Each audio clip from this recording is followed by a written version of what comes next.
justice. Justice is a blessing. It was like working with the president, you know. It was big, you know what I'm saying? It was big. It was cool. I walked away with a good experience. I can't say I didn't. I enjoyed her. She's very beautiful, you know.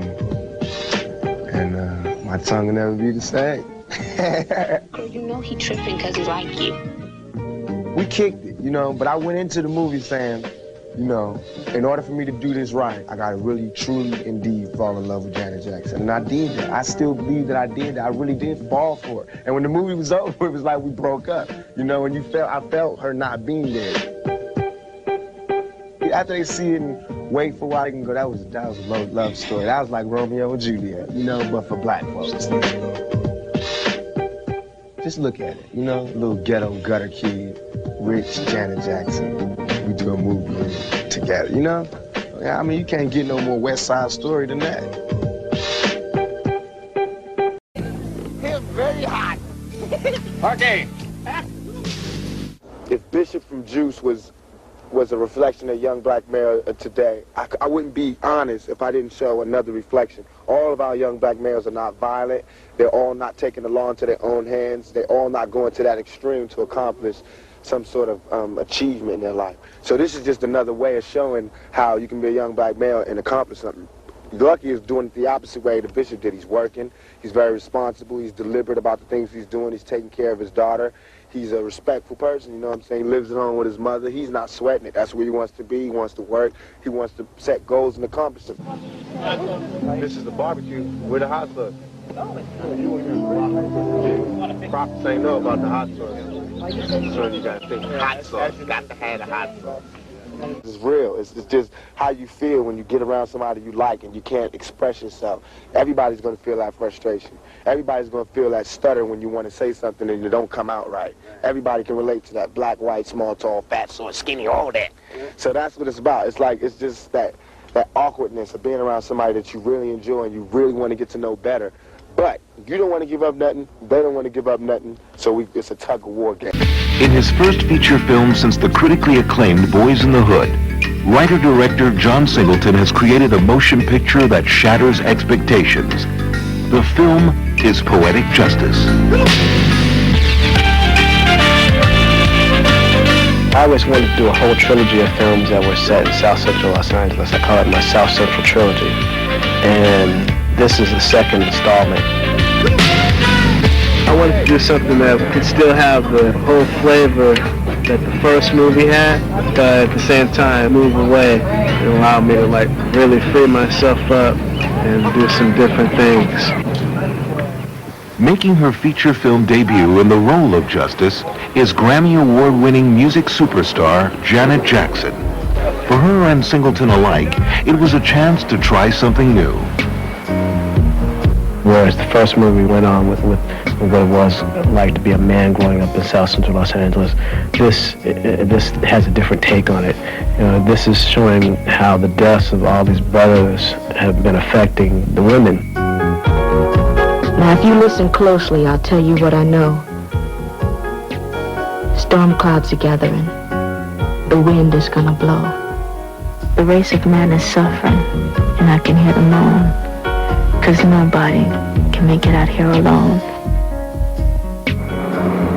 Her escape from everything that she's gone through, all the pain that's happened in her life, is her poetry.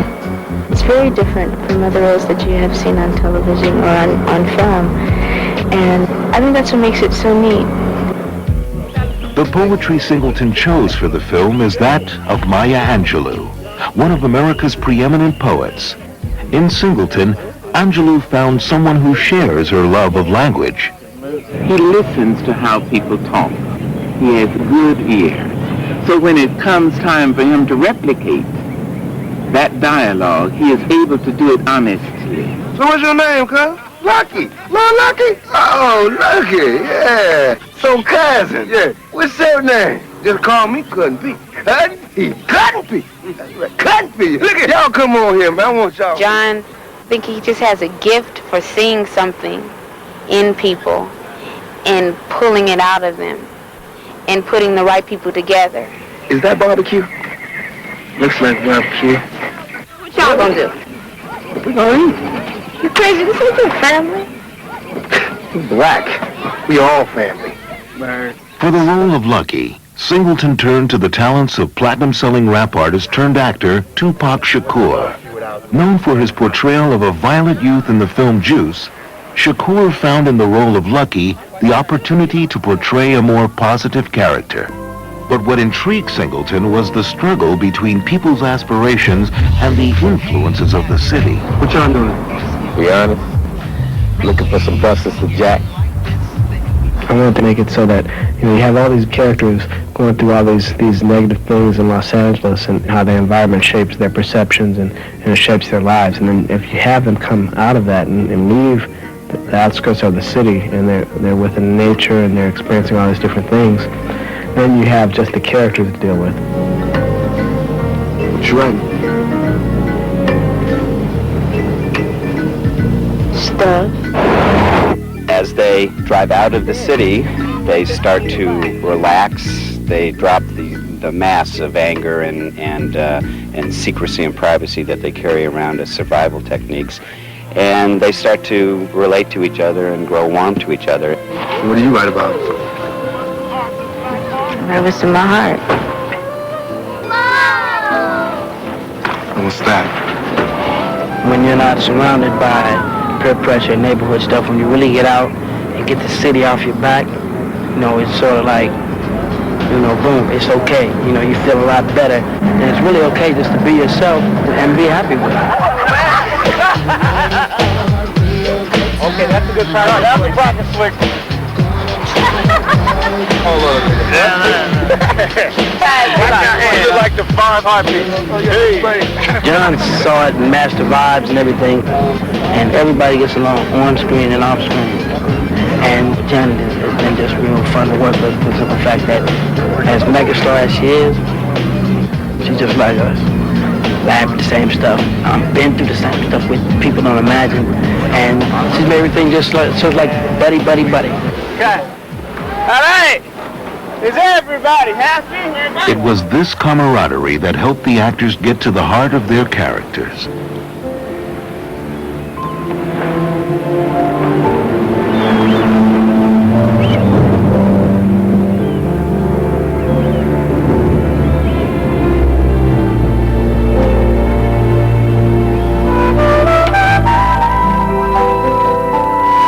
I love when I can say this is a love story. Because it is. It's a true love story and it's real. She wants to make something of herself, and so does he, which is really nice. It is very positive, and a lot of the young women, I feel, are really going to like that. If you listen to me closely, I'll tell you what I know. Storm clouds are gathering. The wind is gonna blow. There's an article that talks a lot about the fact that when you were making the movie and there was going to be a love scene, Janet Jackson insisted that you have an AIDS test, and you said, forget it. Yeah. Is that true? Absolutely true. It wasn't, I don't know if it was Janet that it came from, but I know that they suddenly, out of the blue, they wanted me to take an AIDS test for this love scene. And I did not agree. I did not disagree if we were really going to make love. I said, if I can make love with Janet Jackson, I'll take 4 AIDS tests. But if I'm going to do a love scene with her, just like somebody else did, and they didn't take a test, I'm not taking the test. Not only am I not taking the test, get out of my trailer.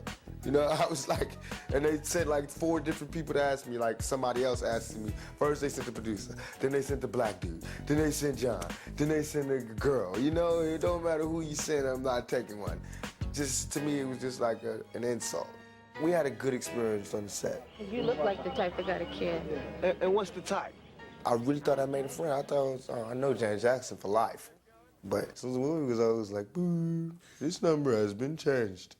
And it was like a movie. I mean, it was like the day after the movie wrapped. I did like, all right, I'm gonna call you. All right, this number has been changed.